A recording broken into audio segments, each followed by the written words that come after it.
ಮಾಲ್ಡೀವ್ಸ್ನ interesting ಸುದ್ದಿಯೊಂದಿಗೆ ಇವತ್ತಿನ news ಅವರನ್ನು ಶುರು ಮಾಡ್ತಾ ಇದ್ದೀವಿ. ಮಾಲ್ಡೀವ್ಸ್ ಅಧ್ಯಕ್ಷರಿಗೆ ಸರ್ಕಾರಕ್ಕೆ ಈಗ ಅನ್ನಿಸ್ತಾ ಇದೆ ನಾವು ತಪ್ಪು ತಂತಿ ಮುಟ್ಟಿಬಿಟ್ವಿ ಅಂತ. ಕರೆಂಟ್ ಇಲ್ಲ ಅನ್ಕೊಂಡು ತಂತಿ ಮುಟ್ಟಿದರೆ ಇದು ಹೊಡಿಬಾರದ ರೀತಿಯಲ್ಲಿ ಹೊಡಿತಲ್ಲ ನಮಗೆ ಅಂತ ಈಗ ಅನ್ನಿಸ್ತಾ ಇದೆ. ತಬ್ಬಿಬ್ಬಾಗಿ ಹೋಗಿದೆ ಸರ್ಕಾರ. ಬೇಕಾಗಿರಲಿಲ್ಲ ಅವರಿಗಿದು. ನಮ್ಮ ಪ್ರಧಾನಿ ನಮ್ಮ ದೇಶದ ಒಂದು ಕೇಂದ್ರಾಡಳಿತ ಪ್ರದೇಶಕ್ಕೆ ಹೋದ್ರಪ್ಪ, ದ್ವೀಪ ಚೆಂದ ಇದೆ, ಅಲ್ಲೊಂದಷ್ಟು ಫೋಟೋ ತೆಗೆಸ್ಕೊಂಡ್ರು, ವಿಡಿಯೋ ತೆಗೆಸ್ಕೊಂಡ್ರು, ಇದು ಚೆನ್ನಾಗಿದೆ ರೀ, ನೀವು ಬಂದು ನೋಡ್ಬೇಕು ಅಂತ ನಮ್ಮ ದೇಶದ ಜನರಿಗೆ ಹೇಳಿದರು. ನೆನ್ನೆ ಕೂಡ ಹೇಳಿದೆ, ಇವತ್ತು ಹೇಳ್ತೀನಿ, ಮಾಲ್ಡೀವ್ಸ್ನ ಅನ್ನು ಕೂಡ ಪ್ರಸ್ತಾಪಿಸಲಿಲ್ಲ ಅವರು. ಮಾಲ್ಡೀವ್ಸ್ ಅನ್ನೋ ಹೆಸರು ತೆಗಿಯೋದು ತಟಗಿರಲಿ. ಏನು ಉರ್ಕೊಂಡ್ರು ಆ ದೇಶದ ಸಚಿವರುಗಳು, ಹೊಸ ಸರ್ಕಾರದ ಸಚಿವರುಗಳು, ಅದರಲ್ಲಿ ಇಬ್ಬರು ಹೆಣ್ಮಕ್ಳು ಬೇರೆ. ಎಲ್ಲಿಗೆ ಬಂದು ನಿಂತ್ಕೊಂಡಿದೆ ಅಂದರೆ, ಹೊಸ ಸರ್ಕಾರದ ವಿರುದ್ಧ ಅವಿಶ್ವಾಸ ನಿರ್ಣಯ ತೆಗೆದುಕೊಳ್ತೀವಿ. ವಿಪಕ್ಷಗಳು ಹೇಳ್ತಾರೆ ಅವಿಶ್ವಾಸ ನಿರ್ಣಯ ಮಂಡಿಸ್ತೀವಿ ನಾವು. ಭಾರತ ವಿರೋಧಿ ನೀತಿ ಈ ದೇಶಕ್ಕೆ ಒಳ್ಳೆಯದಲ್ಲ ಅಂತ ಆಡಳಿತ ಪಕ್ಷದಲ್ಲಿ ಯಾರ್ಯಾರಿಗನ್ಸುತ್ತೋ ಅವ್ರು ನಮ್ಮನ್ನು ಬೆಂಬಲಿಸಿ ಅಂತ ವಿಪಕ್ಷದವರು ನಿಂತ್ಕೊಂಡಿದ್ದಾರೆ. ಪಾಪ ಆರಿಸಿ ಬಂದ ಹೊಸ ಅಧ್ಯಕ್ಷ ಸಾಮಾನ್ಯವಾಗಿ ಮಾಲ್ಡೀವ್ಸ್ನಲ್ಲಿ ಗೆದ್ದು ಬಂದಂಥವ್ರು ಮೊದಲನೇ ಪ್ರವಾಸವನ್ನು ಭಾರತಕ್ಕೆ ಮಾಡ್ತಾಯಿದ್ರು. ಈತನ ಕ್ಯಾಂಪೇನ್ ಇದ್ದಿದ್ದೇ ಭಾರತದ ವಿರುದ್ಧ. ಇಂಡಿಯಾ ಔಟ್ ಅನ್ನೋದೇ ಕ್ಯಾಂಪೇನ್ ಇಟ್ಕೊಂಡು ಹೋದಾಯಿತ. ನಿನ್ನೆ ಇಂಡಿಯಾ ಔಟ್ ಅನ್ನೋ ಕ್ಯಾಂಪೇನ್ ಅಷ್ಟೇ ಅಂದ್ಕೊಂಡೆ ನಾನು. ಆಮೇಲೆ ಅಲ್ಲಿ ನಡೆದ ಚುನಾವಣಾ ಪ್ರಚಾರದ ವೀಡಿಯೋಗಳನ್ನು ನೋಡ್ತಾ ಇದ್ದೆ. ಈ ಮೋದಿ ಕಾರ್ಟೂನ್ ಮಾಡ್ಕೊಂಡು, ಮೋದಿ ಮುಖವಾಡ ಕೆಟ್ಟದಾಗಿ ಮಾಡ್ಕೊಂಡು ಮುಖವಾಡ ಹಂಗೆ ಕ್ಯಾಂಪೇನ್ ಮಾಡಿದ್ದಾರೆ ಇವರು.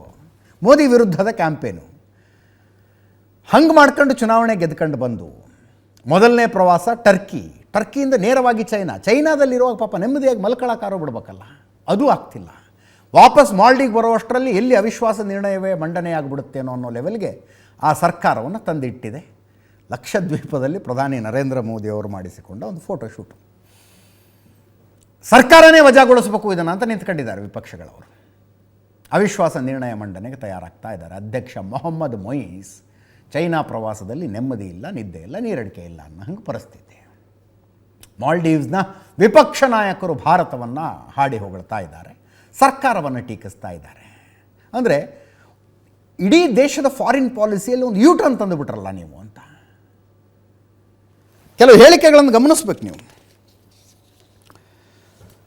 ಅಜೀಮ್ ಅಲಿ ಮಾಲ್ಡೀವ್ಸ್ನ ರಾಜಕೀಯ ಮುಖಂಡ, ಅಧ್ಯಕ್ಷರನ್ನು ತಕ್ಷಣ ವಜಾ ಮಾಡಬೇಕು, ನಾವು ಪ್ರಜಾಪ್ರಭುತ್ವವಾದಿಗಳು ಅನ್ನೋದನ್ನು ಯಾಕೆ ಒತ್ತಿ ಹೇಳ್ತಾ ಇದ್ದಾರೆ ಅಂದರೆ, ಪ್ರೋ ಚೈನಾ ನಿಲುವನ್ನು ತೆಗೆದುಕೊಳ್ತಾ ಇದ್ದೀರಿ ಕಮ್ಯುನಿಸ್ಟ್ ಸರ್ಕಾರದ ಪರವಾಗಿ. ನಾವು ಪ್ರಜಾಪ್ರಭುತ್ವವಾದಿಗಳು, ವಿದೇಶಾಂಗ ನೀತಿ ಸ್ಥಿರತೆ ಎತ್ತಿ ಹಿಡಿಯಲು ಬದ್ಧರಾಗಿದ್ದೇವೆ. ಒಂದು ದೇಶದ ವಿದೇಶಾಂಗ ನೀತಿ ಯಾವಾಗಲೂ ಸ್ಥಿರವಾಗಿರಬೇಕು ಅಂದರೆ ನೀವು ಯಾವಾಗಲೂ ಸೇಮ್ ಆಗಿರಿ ಅಂತಲ್ಲ, ಬಟ್ ಪ್ಯಾರಾಡಿಮ್ ಶಿಫ್ಟ್ಗಳಿರಬಾರ್ದು. ಏಕಾಏಕಿ ಒಂದಷ್ಟು ವರ್ಷ ಭಾರತ ರಷ್ಯಾ ಪರವಾಗಿರುತ್ತೆ, ಏಕಾಏಕಿ ಅಮೇರಿಕಾ ಪರವಾಗಿ ಹೋಗ್ಬಿಡುತ್ತೆ, ಮತ್ತೆ ಇಲ್ಲ ನಾವು ರಷ್ಯಾ ಪರವಾಗಿರ್ತೀವಿ, ಹಂಗಿರಬಾರ್ದು ಅಂತ. ವಿದೇಶಾಂಗ ನೀತಿಯ ಸ್ಥಿರತೆ ಎತ್ತಿ ಹಿಡಿಯಲು ಬದ್ಧರಾಗಿದ್ದೇವೆ. ಅಧ್ಯಕ್ಷರನ್ನು ಅಧಿಕಾರದಿಂದ ವಜಾಗೊಳಿಸಲು ಸಿದ್ಧರಿದ್ದೀರಾ? MDP ಪಕ್ಷ ಅವಿಶ್ವಾಸ ಮತ ಹಾಕಲು ಸಿದ್ಧವಾಗಿದೆಯೇ ಅಂತ ಕೇಳ್ತಾ ಇದ್ದಾರೆ. ಮಾಲ್ಡೀವ್ಸ್ ಸರ್ಕಾರದ ಕಡೆಯಿಂದ ಒಂದರ ನಂತರ ಒಂದರಂತೆ ಹೇಳಿಕೆಗಳಲ್ಲ, ಕ್ಷಮಾಪಣೆಗಳಿವು. ಕ್ಷಮೆ ಯಾಚಿಸುತ್ತೇವೆ. ಮಾಲ್ಡೀವ್ಸ್ ಸರ್ಕಾರ ಭಾರತೀಯರಲ್ಲಿ ಕ್ಷಮೆ ಯಾಚಿಸುವುದು ಮುಖ್ಯ. ಮಾಲ್ಡೀವ್ಸ್ ಸಚಿವರ ಹೇಳಿಕೆಗಳು ನಾಚಿಕೆಗೇಡಿತನ ಮತ್ತು ಅಸಹನೀಯ. ಸಚಿವರ ಮಾತುಗಳು ಮಾಲ್ಡೀವ್ಸ್ ಜನರ ಅಭಿಪ್ರಾಯ ಬಿಂಬಿಸುವುದಿಲ್ಲ. ಅಗತ್ಯ ಇದ್ದಾಗ ಭಾರತ ನಮ್ಮ ಸಹಾಯಕ್ಕೆ ಯಾವತ್ತೂ ಬರುತ್ತದೆ. ಭಾರತೀಯರು ಬಾಯ್ಕಾಟ್ ಅಭಿಯಾನವನ್ನು ನಿಲ್ಲಿಸಬೇಕು ಅಂತ ಇವಾ ಅಬ್ದುಲ್ಲಾ, ಡೆಪ್ಯೂಟಿ ಮಾಜಿ ಸ್ಪೀಕರ್ ಹೇಳ್ತಾ ಇರೋದು. ಅಬ್ದುಲ್ ಅಬೀದ್ ಮಾಲ್ಡೀವ್ಸ್ನ ಮಾಜಿ ಉಪಾಧ್ಯಕ್ಷ, ಪುನರಾವರ್ತನೆಯಾಗದಂತೆ ಕ್ರಮ ಕೈಗೊಳ್ಳಬೇಕು. ಸಚಿವರ ಇಂಥ ಹೇಳಿಕೆಗಳ ಪುನರಾವರ್ತನೆ ಆಗಬಾರದು, ಸರ್ಕಾರ ಅಂಥ ಕ್ರಮ ಕೈಗೊಳ್ಳಬೇಕು ಅಂತ ಹೇಳ್ತಾ ಇದ್ದಾರೆ. ಮಾಜಿ ರಕ್ಷಣಾ ಸಚಿವರು, ಮರ್ಯಾದೆ ಇದೆಯಂತ. 911 ಕಾಲ್ ಇದ್ದಂಗೆ ಅಂತ ಅವ್ರು ಹೇಳೋದು. 911 ವಾಟ್ ಈಸ್ 911? ಭಾರತದಲ್ಲಿ ಹೆಂಗೆ ನಾವು ಪೊಲೀಸ್ ಏನಾರು ಆದ ತಕ್ಷಣ 100ಗೆ ಕಾಲ್ ಮಾಡ್ತೀವಲ್ಲ, ಪೊಲೀಸ್ ಬರ್ತಾರೆ, ನಮಗೊಂದು ರಕ್ಷಣೆ ಸಿಗುತ್ತೆ ಅಂತ.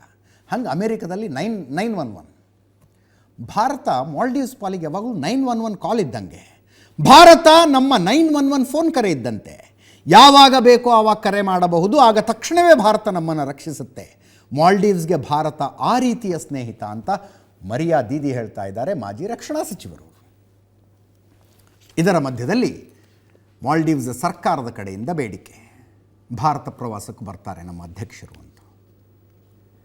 ಈ ಮಂತ್ ಎಂಡಿಗೆ ಬರ್ತೀವಿ ಅಂತ ಅರ್ಜೆಂಟಾಗಿ ಬರಬೇಕಾಗಿದೆ.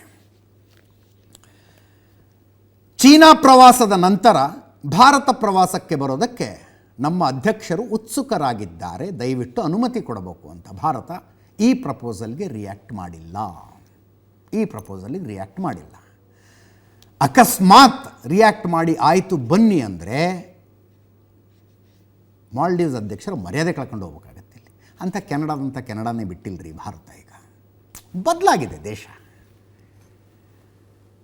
ಕೆನಡಾ ಪ್ರಧಾನಿ ಜಸ್ಟಿನ್ ಟ್ರೂಡೋ ಏನೋ ಮಾಡೋಕ್ಕೆ ಹೋಗಿ ತಮ್ಮ ದೇಶದಲ್ಲಿ ತಾವು ನಗೆಪಾಟ್ಲಿಗೆ ಈಡಾಗಬೇಕಾಗಿತ್ತು. G20 ಸಮಿಟಿಗೆ ಬಂದಾಗ ಅವರು ವಿಮಾನ ಕೈ ಕೊಟ್ಟು 3 ದಿವಸ ಹೋಟ್ಲಲ್ಲಿ ಇದ್ಕೊಂಡು ಹೋದಾಗ ತಮ್ಮ ದೇಶದಲ್ಲಿ ತಾವು ನಗೆಪಾಟ್ಲಿಗೆ ಈಡಾಗಬೇಕಾಗಿ ಬಂತು. ಪ್ರಧಾನಿ ನರೇಂದ್ರ ಮೋದಿ G20 ಸಮಿಟ್ಗೆ ಬಂದಂಥ ಉಳಿದ ದೇಶಗಳ ನಾಯಕರನ್ನು ಹೆಂಗೆ ಟ್ರೀಟ್ ಮಾಡಿದ್ರು, ಜಸ್ಟಿನ್ ಟ್ರೂಡೋನ ಹೆಂಗೆ ಟ್ರೀಟ್ ಮಾಡಿದ್ರು ಅನ್ನುವಂಥದ್ದು ಇಂಟರ್ನ್ಯಾಷನಲ್ ಫೋರಮ್ನಲ್ಲಿ ಚರ್ಚೆ ಆಯಿತು. ಆ ಕಾಲ ಮುಗಿದಿದೆ. ಯಾರೋ ದೊಡ್ಡಣ್ಣ ಅವ್ರು ಹೇಳಿದ ಲೈನ್ನಲ್ಲಿ ಉಳಿದವರೆಲ್ಲ ನಿಂತ್ಕೋಬೇಕು. That era has ended. ಇದೇ ರಷ್ಯಾ ಯುಕ್ರೇನ್ ಯುದ್ಧ ಶುರುವಾದಾಗ ಭಾರತ ಹೇಳ್ತು ನಮಗೆ ರಷ್ಯಾದವ್ರು ಕಡಿಮೆ ರೇಟ್ನಲ್ಲಿ ಪೆಟ್ರೋಲ್ ಕೊಡ್ತಾರಂತಪ್ಪ, ತಗೋತೀವಿ ಅಂತ. ಇಡೀ ಯುರೋಪ್ ಹುರ್ಕಂತು ಅದೇಂಗೆ ತಗೋತೀರಿ ನೀವು ಪೆಟ್ರೋಲ್ ಅವರಿಂದ? ನೀವು ಪೆಟ್ರೋಲ್ ಖರೀದಿ ಮಾಡಿ ಅವರಿಗೆ ದುಡ್ಡು ಕೊಟ್ಟರೆ ಅವ್ರು ಅದೇ ದುಡ್ಡಿನಲ್ಲಿ ಯುಕ್ರೇನ್ ಮೇಲೆ ಆಕ್ರಮಣ ಮಾಡ್ತಾರೆ. ಹೆಂಗೆ ಖರೀದಿ ಮಾಡ್ತೀರಿ ನೀವು ರಷ್ಯಾದಿಂದ ಅಂತ? ಭಾರತದ ವಿದೇಶಾಂಗ ಸಚಿವರು ಯುರೋಪಿನ ನೆಲದಲ್ಲಿ ನಿಂತ್ಕೊಂಡು ಹೇಳಿದರು, ನಾವು ಇಡೀ ವರ್ಷ ಇಷ್ಟು ದಿವಸ ಎಷ್ಟು ಪೆಟ್ರೋಲನ್ನು ರಷ್ಯಾದಿಂದ ತಗೊಳ್ತೀವಲ್ಲ ಅಷ್ಟನ್ನು ನೀವು ಒಂದು ಮಧ್ಯಾಹ್ನದ ತನಕ ತಗೋತೀರಿ. ಫಸ್ಟು ನಿಮ್ಮ ತಟ್ಟೆಯಲ್ಲಿ ಬಿದ್ದಿರೋ ಹೆಗಣ ನೋಡ್ಕೊಳ್ಳಿ ನೀವು, ಆಮೇಲೆ ನನ್ನ ತಟ್ಟೆಯ ನೋಡೋಕ್ಕೆ ಬರೀರಂತೆ ಅನ್ನೋ ಅರ್ಥದಲ್ಲಿ ಮಾತಾಡೋದು. ಇನ್ನೊಂದು ಭಾಳ ಚಂದ ಮಾತು ಹೇಳ್ತಾರೆ, ಪಾಶ್ಚಿಮಾತ್ಯ ಜಗತ್ತಿನ ಸಮಸ್ಯೆಗಳೆಲ್ಲವೂ ಪ್ರಪಂಚದ ಸಮಸ್ಯೆಗಳು, ಆದರೆ ಪ್ರಪಂಚದ ಯಾವ ಸಮಸ್ಯೆಯೂ ಪಾಶ್ಚಿಮಾತ್ಯ ಜಗತ್ತಿನ ಸಮಸ್ಯೆ ಅಲ್ಲ ಅನ್ನುವ ಕಾಲ ಮುಗಿದು ಹೋಗಿದೆ ಅಂತ ಯುರೋಪಿನ ನೆಲದಲ್ಲಿ ಯುರೋಪಿಯನ್ ಪತ್ರಕರ್ತರಿಗೆ ನಮ್ಮ ವಿದೇಶಾಂಗ ಸಚಿವರು ಮುಖಕ್ಕೆ ಕೊಡ್ದಂಗೆ ಹೇಳಿ ಬಂದರು. That is the changed stature, ಬದಲಾಗಿರುವ ಸ್ಟೇಚರ್ ಅದು. ಇಂಡಿಯಾಗೆ ಬರ್ತೀವಿ ಅಂತ ಹೇಳ್ತಾ ಇದ್ದಾರೆ. ಭಾರತ ಬನ್ನಿ ಅಂತಾನು ಹೇಳಿಲ್ಲ, ಬರಬೇಡಿ ಅಂತಾನು ಹೇಳಿಲ್ಲ. 3 ಟ್ವೀಟ್ಗಳ ವಿಷಯ ನೆನ್ನೆ ಹೇಳಿದ್ದೀನಿ, ಮತ್ತೊಮ್ಮೆ ಪ್ರಸ್ತಾಪಿಸೋದಿಲ್ಲ. ಭಾರತದ ಪ್ರಧಾನಮಂತ್ರಿಗಳು ನಮ್ಮ ಲಕ್ಷದ್ವೀಪ ರೀ, ನಮಗೆ ಬೇಕಾದಾಗ ಹೋಗ್ತೀವಿ, ಬೇಕಾದಾಗ ಬರ್ತೀವಪ್ಪ. ಅಲ್ಲಿ ನಮ್ಮ ಪ್ರಧಾನಮಂತ್ರಿಗಳು ಹೋಗಿ ಬೀಚ್ನಲ್ಲಿ ಕೂತ್ಕೊಂಡು ಒಂದು ವಿಡಿಯೋ ಫೋಟೋ ಹಾಕಿದ್ರೆ ಈ ಪರಿ ಉರ್ಕೊಳ್ಳುವಂಥದ್ದು ಏನಿತ್ತು? ನಿಮ್ಮ ದೇಶದ ಪ್ರಸ್ತಾಪವನ್ನೇ ಮಾಡದೆ 3 ಜನ, 2 ಹೆಣ್ಮಕ್ಳು, 1 ಗಂಡಸು ಬಾಯಿಗೆ ಬಂದಂಗೆ ಟ್ವೀಟ್ ಮಾಡಿದ್ರು. ಭಾರತೀಯರು ಉತ್ತರ ಕೊಟ್ಟರು, ಭಾರತದ ಸೆಲೆಬ್ರಿಟಿಗಳು ಉತ್ತರ ಕೊಟ್ಟರು.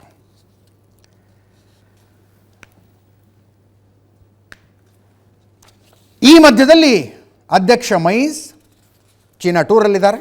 ಚೀನಾ ಮಧ್ಯದಲ್ಲಿ ಹೇಳ್ತಾ ಇದೆ ನಾವು ಈ ಪರಿಸ್ಥಿತಿಗೆ ಕಾರಣರಲ್ಲ ಅಂತ, ಇದಕ್ಕೂ ನಮಗೂ ಸಂಬಂಧ ಇಲ್ಲ, ಇದು ಭಾರತ ಮಾಲ್ಡೀವ್ಸ್ ಮಧ್ಯದ ಕಿರಿಕಿರಿ. ದಿ ಗ್ಲೋಬಲ್ ಟೈಮ್ಸ್ ಚೀನಾದ ಮುಖವಾಣಿ ಅದು ಹೇಳ್ತಾ ಇದೆ ಭಾರತದ ಪ್ರಾಬಲ್ಯದ ಮನಸ್ಥಿತಿಯಿಂದ ಸಂಬಂಧ ಅಳಿಸಿದೆ ಅಂತ. ಭಾರತ ಭಾಳ ಡಾಮಿನೇಟಿಂಗ್ ಆಗ್ತಾ ಇದೆ, ಅದಕ್ಕೆ ಈ ಸಂಬಂಧ ಅಳಿಸಿರೋದು ಭಾರತದ್ದು ಮಾಲ್ಡೀವ್ಸ್ದು ಅಂತ.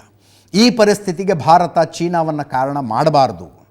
ಭಾರತ ಚೀನಾದೊಂದಿಗಿನ ಸ್ಪರ್ಧೆಯ ಮನೋಭಾವನೆಯನ್ನು ಬಿಡಬೇಕು, ಚೀನಾ ಜೊತೆಗೆ ಕಾಂಪೀಟ್ ಮಾಡುವ ನಮ್ಮ ಮನೋಭಾವನೆಯನ್ನು ಬಿಡಬೇಕು ಅಂತ. ಈ ಮಧ್ಯದಲ್ಲಿ ಚೀನಾದ ಬಗ್ಗೆ ಮೊಹಮ್ಮದ್ ಮೊಯೀಸ್ ಮಾಲ್ಡೀವ್ಸ್ನ ಅಧ್ಯಕ್ಷ ಹೇಳೋದು, ಚೀನಾ ಒಂದು ಮೌಲ್ಯಯುತ ಮಿತ್ರ ರಾಷ್ಟ್ರ, ಚೀನಾ ನಮ್ಮ ನಂಬಿಕಸ್ಥ ಪಾಲುದಾರ, ಚೀನಾ ನಮ್ಮ ಅವಿಭಾಜ್ಯ ಸಹಯೋಗಿ ಸ್ನೇಹಿತ ಅಂತ ಅವರು ಹೇಳ್ತಾ ಇದ್ದಾರೆ. ಇಂಟ್ರೆಸ್ಟಿಂಗ್ಲಿ ಒಂದು ಮಾಲ್ಡೀವ್ಸ್ನ ಒಳಗಡೆ ವಿಪಕ್ಷಗಳು ಹೆಂಗೆ ಹೇಳ್ತಿದ್ದಾವೆ ಅನ್ನೋದನ್ನು ಹೇಳಿದ್ವಿ. ವಿಪಕ್ಷಗಳು ಬಿಡಿ, ರಾಜಕೀಯ ವಿರೋಧಿಗಳು ಸರ್ಕಾರದ ನೀತಿಗಳ ವಿರುದ್ಧನೇ ಇರ್ತಾರೆ, ಅದನ್ನೇ ನೀವು ಫೇಸ್ ವ್ಯಾಲ್ಯೂ ಮೇಲೆ ತಗೊಳ್ಬೇಕಾಗಿಲ್ಲ. ಆದರೆ ಮಾಲ್ಡೀವ್ಸ್ನ ಟೂರಿಸಂ ಇಂಡಸ್ಟ್ರಿ ಒಕ್ಕೋರಲಿನಿಂದ ಹೇಳ್ತಾ ಇದೆ ಇಂಡಿಯಾ ಫಸ್ಟ್ ಅಂತ. ಮಾಲ್ಡೀವ್ಸ್ನ ಟೂರಿಸಂ ಇಂಡಸ್ಟ್ರಿ ಹೇಳ್ತಾ ಇರೋದಿದು. ಮಾಲ್ಡೀವ್ಸ್ ಕಷ್ಟ ಕಾಲದಲ್ಲಿ ಭಾರತವೇ ಮೊದಲು ಸಹಾಯ ಮಾಡುತ್ತೆ, ಇದು ಮಾಲ್ಡೀವ್ಸ್ ಇತಿಹಾಸ ನೋಡಿದ್ರೆ ತಿಳಿಯುತ್ತೆ. ಮಾಲ್ಡೀವ್ಸ್ ಪ್ರವಾಸೋದ್ಯಮಕ್ಕೆ ಭಾರತದ ಕೊಡುಗೆ ಅಪಾರವಾಗಿದೆ. ಕೊರೋನಾ ಬಳಿಕ ಮಾಲ್ಡೀವ್ಸ್ಗೆ ಹೆಚ್ಚು ಭಾರತೀಯರ ಪ್ರವಾಸ ಮಾಡಿದ್ದಾರೆ. ಆವತ್ತು ನಾವು ಚೇತರಿಕೆಯಾಗಲು ಭಾರತೀಯರೇ ಕಾರಣ. 2 ರಾಷ್ಟ್ರಗಳ ನಡುವಿನ ಬಾಂಧವ್ಯಕ್ಕೆ ಧಕ್ಕೆಯಾಗಬಾರದು, ಟೀಕೆ ಮಾಡುವ ಸಚಿವರ ವಿರುದ್ಧ ಕ್ರಮ ಕೈಗೊಳ್ಳಿ ಅಂತ ಮಾಲ್ಡೀವ್ಸ್ನ ಟೂರಿಸಮ್ ಇಂಡಸ್ಟ್ರಿ ಹೇಳ್ತಾ ಇದೆ. ಎಸ್, ಅಫ್ಕೋರ್ಸ್, ಭಾರತ ಮತ್ತು ರಷ್ಯಾ, ಮಾಲ್ಡೀವ್ಸ್ಗೆ ಅತಿ ಹೆಚ್ಚು ಟೂರಿಸ್ಟ್ಗಳು ಹೋಗೋದು ಈ ಎರಡು ದೇಶದಿಂದ.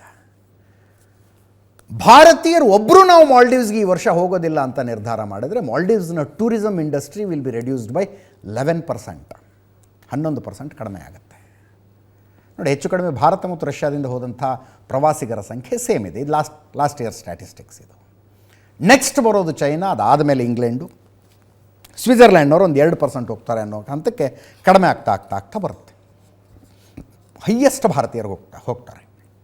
ನಿಮಗೆ ನೆನಪಿರಬೇಕು, ಅದನ್ನು ಬೇರೆ ಬೇರೆ ಸ್ಪಾನ್ಸರ್ಶಿಪ್ಗಳು, ಟೂರಿಸಮ್ ಇಂಡಸ್ಟ್ರಿ ಸ್ಪಾನ್ಸರ್ ಮಾಡುತ್ತೆ, ಅದೆಲ್ಲ ಇರುತ್ತೆ. ಕೊರೋನಾ 2020 ಲಾಕ್ಡೌನ್ ಆಯ್ತಲ್ಲ, ಲಾಕ್ಡೌನ್ ಓಪನ್ ಆಗಿ ಫ್ಲೈಟ್ಗಳು ಶುರುವಾದವು ಅಂದ ತಕ್ಷಣ ಸುಮ್ಮನೆ ಯೋಚನೆ ಮಾಡಿ, ಕರ್ನಾಟಕದ ಎಷ್ಟು ಸೆಲೆಬ್ರಿಟಿಗಳ ಫೋಟೋಗಳು, ರೀಲ್ಸ್ಗಳು ಮಾಲ್ಡೀವ್ಸ್ನಿಂದ ಬರಲಿಲ್ಲ. ನಾನು ಮಾಲ್ಡೀವ್ಸ್ನಲ್ಲಿದ್ದೀನಿ, ನಾವು ಸಿ ವಿಲ್ಲಾದಲ್ಲಿದ್ದೀವಿ, ನಾವು ಬೀಚ್ ರೆಸಾರ್ಟ್ನಲ್ಲಿದ್ದೀವಿ ಅಂತ. It shows the numbers. 11.1% ಭಾರತೀಯರು ಅಲ್ಲಿಗೆ ಪ್ರವಾಸ ಮಾಡಿದ್ದಾರೆ. ನಾನು ಕರ್ನಾಟಕದ ಸೆಲೆಬ್ರಿಟಿಗಳೇ ಎಷ್ಟು ಜನ ಹೋಗಿದ್ದಾರೆ ಅನ್ನೋದನ್ನು ಹೇಳ್ತಾ ಇದ್ದೆ ನಿಮಗೆ. ಇಡೀ Indian industry ಭಾರತೀಯತೆಯಿಂದ reply ಮಾಡ್ತಿದ್ದಕ್ಕೆ.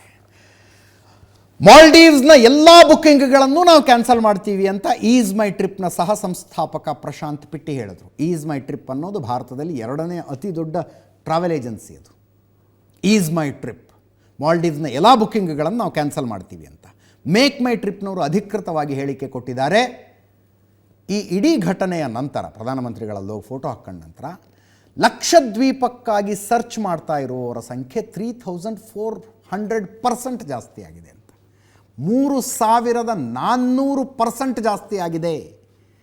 Make my ಟ್ರಿಪ್ನಲ್ಲಿ ಲಕ್ಷದ್ವೀಪದ ಪ್ರವಾಸದ ಬಗ್ಗೆ ವಿಚಾರಿಸುವವರ ಸಂಖ್ಯೆ 3400%. ನಾಟ್ ಅ ಸ್ಮಾಲ್ ಥಿಂಗ್, ಅಷ್ಟು ಹೆಚ್ಚಾಗಿದೆ. ಲಕ್ಷದ್ವೀಪದ ಪ್ರವಾಸಕ್ಕೆ ಯಾರು ಹೋಗ್ತಾರೋ ಅವರಿಗೆ ನಾವು ಸ್ಪೆಷಲ್ ಡಿಸ್ಕೌಂಟ್ ಕೊಡ್ತೀವಿ ಅಂತ ಮೇಕ್ ಮೈ ಟ್ರಿಪ್ನವರು ಹೇಳ್ತಾ ಇದ್ದಾರೆ. ಕಾರಣ ಏನು ಅಂದರೆ, ಬೀಚಸ್ ಆಫ್ ಇಂಡಿಯಾ ಆಂದೋಲನ ನಡೆಸೋದಕ್ಕೆ ಇದೇ ನಮಗೆ ಪ್ರೇರಣೆ ಅಂತ. ಭಾರತದ ವ್ಯಾಪಾರಿಗಳ ಸಂಘದವರು ಮಾಲ್ಡೀವ್ಸ್ನ ಸಚಿವರ ಅವಹೇಳನಕಾರಿ ಟೀಕೆಯನ್ನು ನಾವು ಸಹಿಸೋದಿಲ್ಲ, ಮಾಲ್ಡೀವ್ಸ್ ಬಾಯ್ಕಾಟ್ ಅಭಿಯಾನಕ್ಕೆ ನಮ್ಮ ಬೆಂಬಲ ಅಂತ ಹೇಳಿದ್ದಾರೆ. ಇಂಥ ಸಂದರ್ಭದಲ್ಲಿ ಟಾಟಾ ಗ್ರೂಪ್ನವ್ರು ನೋಡಿ, ಹೆಚ್ಚಿಗೆ ಏನು ಹೇಳಬೇಕಾಗಿಲ್ಲ, ಅವರು ಹೇಳ್ತಾ ಇದ್ದಾರೆ, ಅವರು ತಣ್ಣಗಿನ ಅನೌನ್ಸ್ಮೆಂಟ್ ಅದು. ಇನ್ನು 2 ವರ್ಷದಲ್ಲಿ ಟಾಟಾ ಗ್ರೂಪ್ನ ತಾಜ್ ಲೆವೆಲ್ಲಿನ 2 ಹೋಟೆಲ್ಗಳು ಲಕ್ಷದ್ವೀಪದಲ್ಲಿ ಇರ್ತವೆ ಅಂತ. ಎಷ್ಟು ತಣ್ಣಗಿನ ಅನೌನ್ಸ್ಮೆಂಟ್ ಅದು. ಈಗ ಮಾಲ್ಡೀವ್ಸ್ಗೆ ಹೋಗ್ತಾರೆ, ಲಕ್ಷದ್ವೀಪಕ್ಕೆ ಯಾಕೆ ಹೋಗಲ್ಲ ಅಂದರೆ, ಲಕ್ಷದ್ವೀಪದಲ್ಲಿ ಟೂರಿಸ್ಟ್ ಇನ್ಫ್ರಾಸ್ಟ್ರಕ್ಚರ್ ಇಲ್ಲ ಅಂತ ಹೇಳ್ತಾರೆ. ಅಂದರೆ ಒಳ್ಳೆ ರೆಸಾರ್ಟ್ಗಳಿಲ್ಲ. ನೋಡಿ ಮಾಲ್ಡೀವ್ಸ್ನಲ್ಲಿ ಹೆಂಗಿದೆ ಅಂತ. ಟಾಟಾ ಗ್ರೂಪ್ನವ್ರು ಹೇಳ್ತಾರೆ, ಇನ್ನು 2 ವರ್ಷ ಬಿಟ್ಕೊಂಡು ಬನ್ನಿ ನೋಡಿ ಅಲ್ಲಿ ಅಂತ. ತಾಜ್ ಸುಹೇಲಿಯಲ್ಲಿ 110 ಕೋಣೆ ಮತ್ತು 60 ಬೀಚ್ ವಿಲ್ಲಾ, 50 ವಾಟರ್ ವಿಲ್ಲಾಗಳು. ತಾಜ್ನ ಕದ್ಮತ್ನಲ್ಲಿ, ಅಂದರೆ 2 ದ್ವೀಪಗಳು, ಸುಹೇಲಿ ಮತ್ತು ಕದ್ಮತ್ನಲ್ಲಿ 110 ಕೋಣೆ, 75 ಬೀಚ್ ವಿಲ್ಲಾ ಮತ್ತು 35 ವಾಟರ್ ವಿಲ್ಲಾಗಳು ಹೊಂದಿರುವಂಥ ಐಷಾರಾಮಿ ರೆಸಾರ್ಟ್ಗಳು 2026ರ ವೇಳೆಗೆ ಉದ್ಘಾಟನೆಯಾಗುತ್ತವೆ. ತಾಜ್ ಗ್ರೂಪ್ನ ಅನೌನ್ಸ್ಮೆಂಟು. ಪುನೀತ್ ಛತ್ವಾಲ್, IHCLನ ನಿರ್ದೇಶಕ ಮತ್ತು CEO ಹೇಳ್ತಾರೆ, 2 ವಿಶ್ವ ದರ್ಜೆಯ ರೆಸಾರ್ಟ್ಗಳನ್ನು ನಾವಲ್ಲಿ ಮಾಡ್ತೀವಿ ಅಂತ.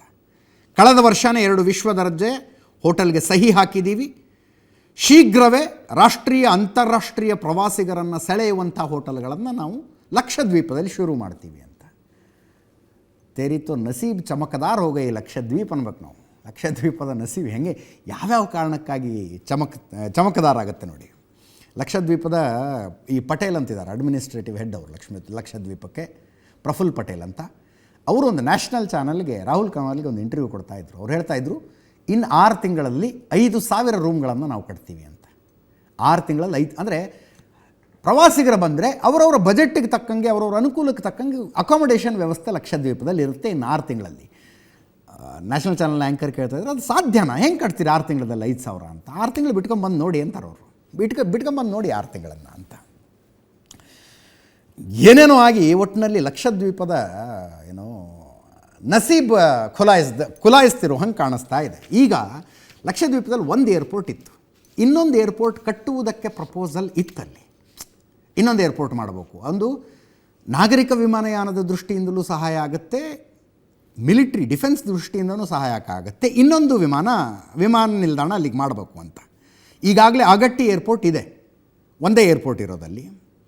ಮೊನಾಕಿ ಏರ್ಪೋರ್ಟ್ಗೆ ಪ್ರಸ್ತಾಪ ಇತ್ತು. ಆ ಪ್ರಸ್ತಾಪ ಹಾಗೆ ಉಳ್ಕೊಂಡಿತ್ತದು. ವಯಬಿಲಿಟಿ ಚೆಕ್ ಮಾಡೋಣ, ಅದು ಮಾಡೋಣ, ಇದು ಮಾಡೋಣ ಅಂತ. ಈಗ ಕೇಂದ್ರ ಸರ್ಕಾರ ಅದನ್ನು ಕನ್ಸಿಡರ್ ಮಾಡ್ತಾ ಇದೆ. ಹೌದಾ, ಮಾಡಬಹುದಾ ಅಲ್ಲಿ ಒಂದು ಏರ್ಪೋರ್ಟು, ನೋಡೋಣ, ತಗೊಂಡು ಬನ್ನಿ ಅಂತ. ಆವಾಗಲೇ ಹೇಳ್ತಾ ಇದ್ದೆ ನಾನು, 7 ರಿಂದ 8 ಡಿಬೇಟ್ ಇದೇ ವಿಷಯದ ಬಗ್ಗೆ ಡಿಬೇಟ್ ಮಾಡಿ ಸ್ಟುಡಿಯೋದಿಂದ ಹೊರಗೆ ಹೆಜ್ಜೆ ಇಟ್ಟ ತಕ್ಷಣ ನಮ್ಮ ಹುಡುಗರು ಹೇಳಿದರು, ಫೆಬ್ರವರಿ 4ನೇ ತಾರೀಕಿನ ತನಕ ಲಕ್ಷದ್ವೀಪಕ್ಕೆ ಎಲ್ಲ ಫ್ಲೈಟು ಬುಕ್ ಆಗಿಬಿಟ್ಟಿದ್ದಾವೆ. ಎಲ್ಲ ಫ್ಲೈಟು ಅಂದರೆ ಕೊಚ್ಚಿನ್ ಟು ಲಕ್ಷದ್ವೀಪ್ ಇರೋದೇ ಒಂದು ಫ್ಲೈಟು. ಅದು ಸೀಟ್ ಇದ್ದರೆ ಇತ್ತು, ಜನ ಇದ್ದರೆ ಇದ್ದರು, ಇಲ್ಲದೇ ಇದ್ರು ಇಲ್ಲ ಅನ್ನೋ ಹಂಗೆ ಓಡಾಡ್ತಿತ್ತು ಅದೊಂದು ಫ್ಲೈಟು. 8 ಗಂಟೆಗೆ ಫೆಬ್ರವರಿ 4ನೇ ತಾರೀಕಿನ ತನಕ ಆ ಫ್ಲೈಟ್ ಫುಲ್ ಬುಕ್ ಆಗಿದೆ ಅಂತ ಹೇಳಿದ್ರು. ಈಗ 8:15 ನನ್ನ ಸ್ಟುಡಿಯೋಗೆ ಎಂಟರ್ ಆಗೋಕ್ಕಿಂತ ಮುಂಚೆ ಹೇಳಿದರು, ಆವಾಗ 4ನೇ ತಾರೀಕಿನ ತನಕ ಇತ್ತು, ಈಗ ಫೆಬ್ರವರಿ 9ನೇ ತಾರೀಕಿನ ತನಕ ಆ ಫ್ಲೈಟ್ನಲ್ಲಿ ಒಂದು ಸೀಟ್ ಖಾಲಿ ಇಲ್ಲ ಅಂತ ಹೇಳ್ತಾ ಇದ್ದಾರೆ. ಒಂದು ಸೀಟ್ ಖಾಲಿ ಇಲ್ಲ ಆ ಫ್ಲೈಟ್ನಲ್ಲಿ ಅಂತ. ಇಲ್ಲಿಗೆ ಬಂದು ನಿಂತ್ಕಂತು.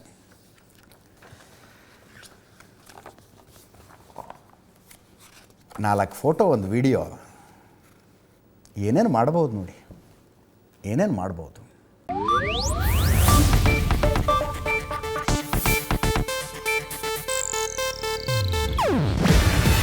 ಇದು ಏಷ್ಯಾನೆಟ್ ನ್ಯೂಸ್ ನೆಟ್ವರ್ಕ್ ಪ್ರಸ್ತುತಿ. ನೀವು ನೋಡ್ತಿದ್ದೀರಾ ಏಷ್ಯಾನೆಟ್ ಸುವರ್ಣ ನ್ಯೂಸ್.